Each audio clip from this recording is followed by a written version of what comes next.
Hello everyone, my name is OMG WTF LOL FTW BRB. Welcome back to more WWE vs. TEW 2016, the series where we take the weekly events and shows ran by the WWE, book them in the game, and see just how well WWE does against the game, or if Total Extreme Wrestling will be the one thing that brings WWE down to its knees. We are booking the June 4th, I believe it is, edition of Smackdown main event, The New Day, taking on The Miz, Samoa Joe, and Rusev. Of course, it is Rusev Day. And we are in the American Bank Center Arena. What a mouthful. In Corpus Christi, Texas. So let's just jump right in, shall we? Smackdown opens up with, of course, what else but hype for the show, as we get hype for the men's six-man tag team match that'll take place later on tonight, featuring the New Day, of course, Xavier Woods, Big E, and Kofi Kingston, and they will face Rusev, The Miz, and Samoa Joe. Solid 60C for that. 41 solid D, as we also get some more hype, this time for the mixed tag team match that'll take place later on tonight, alongside Charlotte versus Becky Lynch. Of course, the mixed tag team match will be between Jimmy Uso and Naomi, the wife and husband team, taking on the non-wife and husband team of Aiden English and Lana. And of course, Charlotte and Becky Lynch, the two BFFs, fighting each other here tonight to give us a little bit of a preview, I guess, for the Money in the Bank pay-per-view. Speaking of Money in the Bank, former Miss Money in the Bank, current women's champion, Carmella, opens up the show with a 50D plus rating. She comes out and she pretty much kind of goes on to expose, I guess, expose would be the word I would use. Go ahead to expose Asuka, pretty much putting over, showing the highlights of Asuka, her undefeated streak, and then showing her lose at WrestleMania and then lose at SmackDown, kind of hinting that Asuka's kind of washed up and doesn't have much left in the tank. That leads to Asuka coming out and confronting Carmella, but not Carmella, but Asuka. She's interrupted by Absolution. Are we still calling them Absolution? Absolution comes out, Mandy Rose and Sonya Deville. They pretty much put over that, they were this, or excuse me, not they, but Mandy was this close to beating Asuka, and Mandy wants another shot, but Sonya says, it's her turn. That leads to Paige coming out, and Paige saying, no one speaks for her, this is her show, so she makes the matches, but she is going to give Asuka the choice. She's going to let her pick either Mandy Rose or Sonya Deville, which is literally just what we were about to have happen, so no one speaks for me, but hey, that's a great idea, so I'm going to take it and say it's mine. Calm down, Stephanie McPage. Nonetheless, Carmella, she goes on to say, I'll take them both. She don't give a damn. So, Asuka versus everyone. The Absolution versus Paige feud gained some heat alongside Carmella versus Asuka, and our opening match will be 2-on-1 handicap match between Asuka and Absolution. Went ahead and created them as a team because they pretty much are still. Solid 42 D rating here. Excuse me. Poor matchup. Asuka goes over Absolution in 12 minutes 15 seconds after she defeats Sonya Deville by submission with the Asuka lock. Carmella, causing her distraction during the match, but it doesn't help. And Asuka carrying the match in terms of in-ring performance. Carmella was on commentary for the match as well, so that is something of note. Mandy Rose off her game, which is unfortunate for her. Asuka with an in-ring performance of a 46. Sonya Deville with a 36, and Mandy Rose with a 33. What's interesting here is it says the color commentary gave the match a boost, so I wonder if Carmella's getting better at commentary since she's been on it so often. Match itself, really nothing too special. Again, I was surprised when they did this with Asuka when they first called her up, but the amount of, what's the word I'm looking for? I guess heat, but I don't want to confuse heat with getting heat from the fans, but she takes a lot of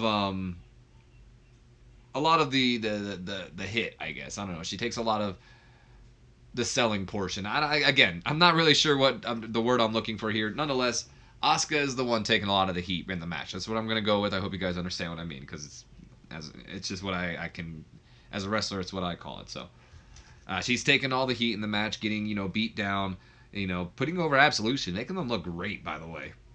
And then late in the match, she gets the victory. So Again, I really haven't been a fan with the way WWE's handled Asuka since she's been called up to the main roster from NXT.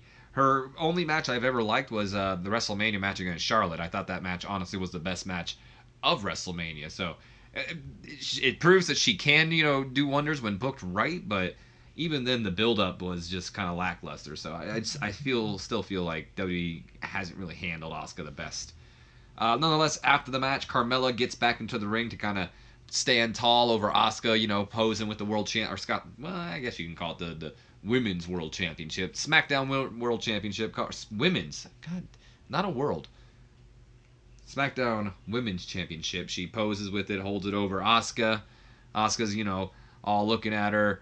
Yeah, I'm gonna take that belt from you, whatnot. And then Mandy Rose comes in to attack Asuka.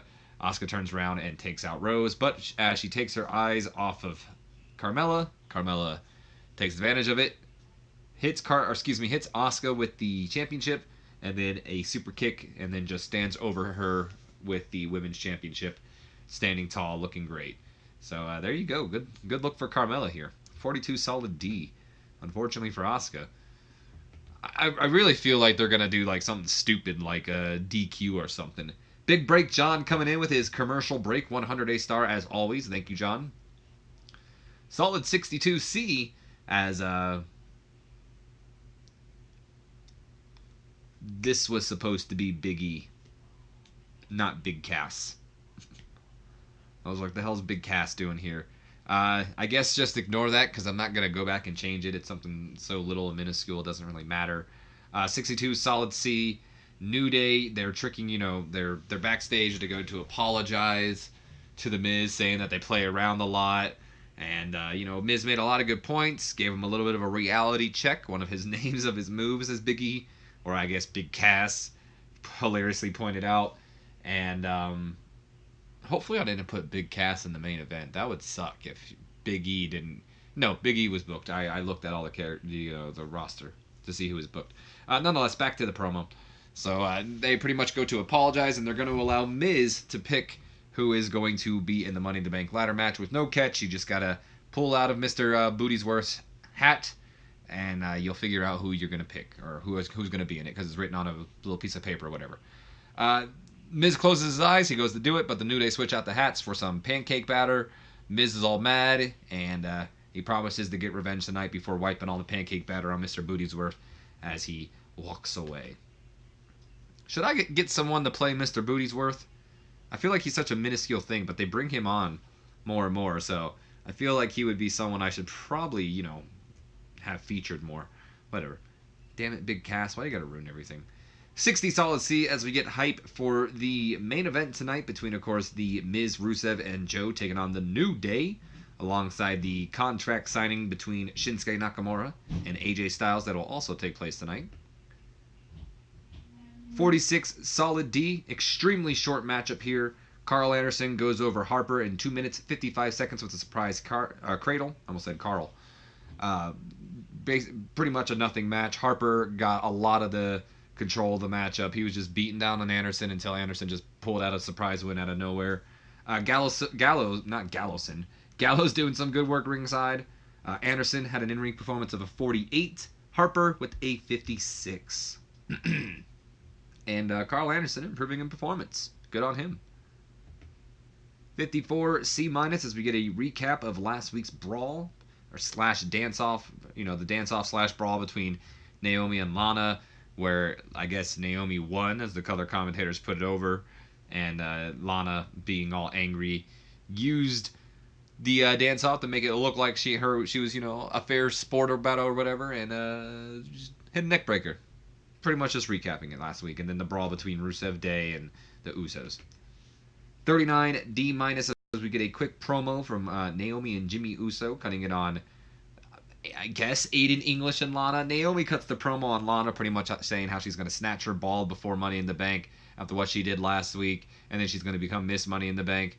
And then Jimmy Uso, goes on to say how they're going to prove that they're the real couple, like number one couple of SmackDown, but you're fighting Aiden English, not Rusev. So way to just kind of throw Aiden English out of the way. Who cares about him? lost heat for the women's Money in the Bank feud, which is unfortunate. Before the match begins, Aiden English comes out and introduces Lana and sings "Lana is the best, Lana number one." All right. 42 Solid D as the women's Money in the Bank ladder match is hyped. Of course, that match will be featuring Sasha Banks, Natalya, Charlotte Flair, Ember Moon, Alexa Bliss, Becky Lynch, Naomi, and Lana. Come on. I know I pressed it. This damn button pisses me off. There we go. 39 D- for the mixed tag team matchup here. Didn't have much weigh in heat and terrible wrestling. Jimmy Uso and Naomi going over Aiden English and Lana in 10 minutes, 18 seconds after Jimmy Uso defeated Aiden English with the Superfly Splash. Jay Uso did some good work ringside, even though he wasn't there. That's my bad, I guess. Aiden English really off his game. Come on, Aiden. Cooled the crowd a little bit. Naomi with an in-ring performance of a 39. She did better than Aiden. Good God. Jimmy Uso with the best of a 42. Lana with a abysmal 27. Aiden English with a 32. This match itself really wasn't all that bad. It was actually kind of enjoyable. Lana looked pretty well and good in this match. I thought. I think she's improved well beyond what she was doing before. Guaranteed she's not doing anything crazy, but she's not incompetent. Then again, I never thought she was incompetent to begin with. I thought Lana was all right. They kind of booked her in a bad place, making her lose right away. But yeah, nothing too special. Poor Aiden though. 32 in-ring performance. He was worse than Naomi. Naomi is improving in Rumble though, so good on her. 73 B- for our contract signing. Paige, of course, introduces everybody. Dean Malenko and I think Adam Pearce were here as well. But who cares? There's no real reason to put them on here. I was going to, but they're road agents, and I guess road agents aren't able to be on TV. And I didn't feel like going back and changing it real quick, so it just didn't bother me all that much. Nonetheless, Paige introduces the two. AJ Styles puts over how, he could finally get his hands on Shinsuke and there will be no more excuses. Or he also puts over why he knows Shinsuke chose the last man standing because now Shinsuke can do whatever he wants, But whatever. And then he signs the contract. Shinsuke, he plays off that, his pen is out of ink, and then he asks AJ for his pen in a joking manner. He tells AJ that his pen is broken, and then AJ's like, "Oh, is this what you want to play?" Like, he's sick of all the mind games. This leads to him actually punching Shinsuke Nakamura before being pulled away by Adam Pearce and Dean Malenko. Nakamura just smiles after AJ leaves, and he pulls out a pen out of his jacket, signs it himself, and that's that. Byron Saxton, what are you doing? In fact, I don't think any color commentator should have been on this. Paige performed poorly. Come on, Paige. You're supposed to do better than that, Paige. AJ Styles is improving in acting and learning to show more charisma. Good on you, AJ. 56 C- rating as we get hyped for our last man standing match at Money in the Bank between AJ and Shinsuke Nakamura for the WWE Championship. Also, hyped for Charlotte versus Becky Lynch. I feel like that's next, but I didn't put it next to it, so it might not be. No, it was next. Shame on you, past Steve. 48 D+ rating here. Decent matchup. Becky Lynch goes over Charlotte in 9 minutes, 34 seconds with the disarm her. Made her tap out. A lot of people are like, oh, this could be the restart of Becky Lynch's career. Isn't it interesting how both Asuka and Charlotte have been used lately? Like, Charlotte gets this big fanfare of beating Asuka at WrestleMania. Now she's like putting over the Iconics and Carmella and Becky Lynch, but you get where I'm going with this. Whereas, Asuka's like being shown as like more vulnerable and really taking a lot of the heat in the match. Charlotte Flair had an in-ring performance of a 60. Good God, Charlotte, you're great. Becky Lynch with a 42. Gained heat for the women's Money in the Bank match. And then, of course, 51 D+ as the two women shake hands after the match, or hug, I should say, showing that we're still friends. 69 C+ as Dasha Fuentes is backstage interviewing Samoa Joe on the Money in the Bank. Joe puts over that, the Money in the Bank is pretty much made for someone like him, as he can't wait to use that ladder in such destructive ways and all that. He just pretty much, generic promo of Samoa Joe putting over how he's going to win Money in the Bank.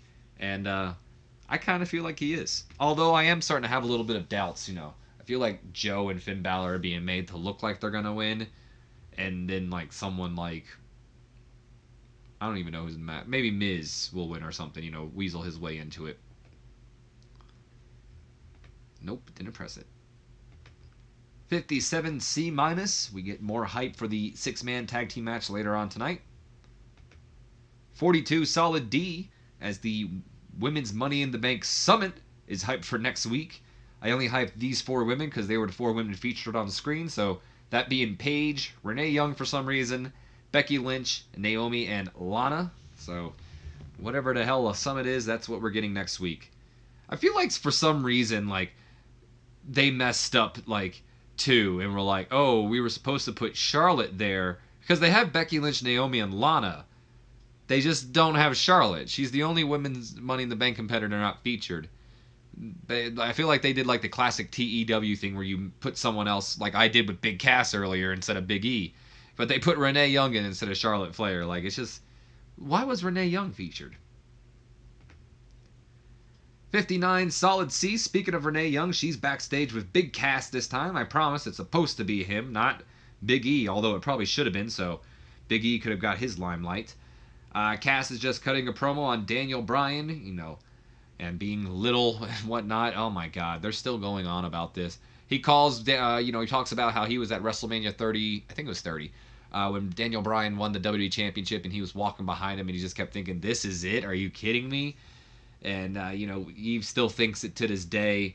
He puts over the fact, how Bryan's just a little man in a big man's world and whatnot. How his fluke at WrestleMania, his victory at WrestleMania was a fluke. His victory over him was a fluke. Whatever, yada yada yada. Big Cass is talking his trash. Renee Young, very underwhelming. The Daniel Bryan and Cass feud lost heat. 59 solid C for the promo though. 29 solid E rating for Dasha Fuentes interviewing Sin Cara backstage as she puts over how, it looks like, you and Sin Cara have some beef with each other and all that. And Andrade has beef. And Sin Cara puts over, I've known Andrade for a long time. That's when Selena Vega steps in. I think he said something about Vega, but I didn't really hear him. Vega was like, she comes in and she starts talking trash to him, pretty much saying how Andrade doesn't even care about him anymore, blah, blah, blah.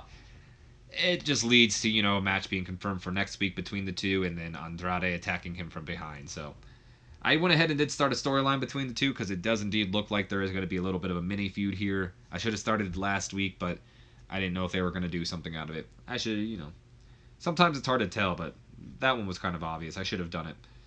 Nonetheless, what a horrible rating. Good God. Andrade's going to have a hard time. 58 C- as the men's Money in the Bank ladder match is hyped, featuring, of course, Kevin Owens, Bobby Roode, The Miz, Finn Balor, Braun Strowman, Rusev, Samoa Joe, and one of the New Day members. I went with the most popular, that being Kofi Kingston, so.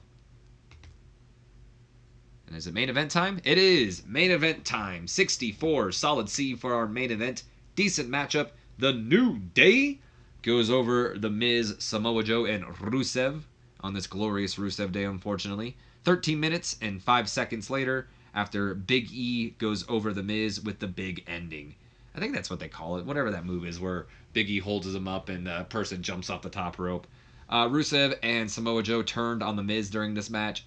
This is when, they're holding, I think it was it Big E? No, it was Xavier Woods, I think. I don't really remember. It doesn't matter. They're holding someone of the New Day, and Miz is going to, throw the pancakes at him, and he turns around, and that member of the New Day was already gone, or whatever. And then Joe and Rusev end up pretty much getting the pancakes to the face, and they got all mad. Rusev Machka kicks the Miz, and then Joe does the little back body splash or whatever, which then led to, Big E getting the victory, of course, after hitting the big ending. So, good matchup, though, not too bad. New Day looked great in this match. They held their own against some tough competitors like Samoa Joe and Rusev, and they're kind of the most interesting thing going on in SmackDown right now. The story where who's going to be the person in the Money in the Bank. I feel like it's going to be Big E, because the rumors are saying how he's primed for a big push, and that could just be it right there. And maybe, who knows, maybe Big E can be a dark horse and win the whole damn thing.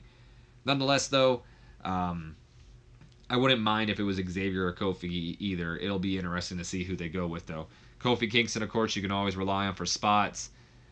It'll be interesting to see like what Xavier can do with that. He's kind of an underrated wrestler, so it's just kind of interesting in my opinion. Where he's kind of like that unknown factor. You never know what you're really going to get out of him, especially in like a ladder match situation. And then Big E would be that powerhouse, but then again, he's pretty quick on his feet, so it'll be interesting seeing what a big guy like him could do in a ladder match. Nonetheless, deserve better announcing. Kofi Kingston with a 65 in-ring performance. Might have been the best. He was not. Big E with a 61. Xavier Woods with a 59. Rusev with a 61. Samoa Joe with a 72. He was the best of the night. And The Miz, the worst of the night, with a 57. Kofi Kingston improving in performance, as is The Miz and Samoa Joe. We end off the show, and what outrageous rating are we getting this time? 75 B minus? It's not what that's not what I was actually expecting. I was expecting like a solid B. It's a little bit more realistic, I guess. A little bit more down to earth. Still not really sure how 75 B minus. And I figure maybe a solid C, maybe a C plus. But I'll take what I get. Increased our popularity in 27 regions, but lost our popularity in 7 regions. So, come on, Smackdown. We are on a roll. All right. Well, that being said, I think what are we now? I think we're heading into Money in the Bank week. I think the next week is Money in the Bank. I could be wrong. It could be 2 weeks from now. Nonetheless, that is going to be the end of this video. I hope you guys have enjoyed. If you have, do me a favor. Leave me a comment. Like, subscribe if you haven't already, and always don't forget to share this video with your friends, your Facebooks, your Twitters, your Instagrams. I don't give a damn. Any social media account out there, click it, share it. If you got a buddy out there, click it, share it. And as always, I've got a few buddies that you may like. You can always check them down in the description below. And yeah, there's people down there like my buddy, Raging Yoshi. Very active on YouTube right now. He's uploading Final Fantasy. I think it's Final Fantasy X. Doing a Let's Play of that. Just finished a Let's Play of, I believe it was called like Monmavor or something a while back. And then you got, of course, my buddy Zach grinding on Twitch as always. In fact, I was watching him earlier doing some of his WWE 2K whatever year we're in now. He was, I guess he started his own company. It was called like the Manzi Horrible Wrestling Federation. Michael Elgin was taken on Larry Zbyszko. There was the Hulk as the hardcore champion. Crash Holly won the Cruiserweight Championship. Good stuff. Always check out my boy Zach. And that's going to do it for me. Guess we're not going to end the show on the screen. I've stalled as long as I can. Knowing my luck, it'll go before I end off this video. So, my name's been OMG, WTF, LOL, FTW, BRB. And I will see you guys for Monday Night Raw. Have a good one.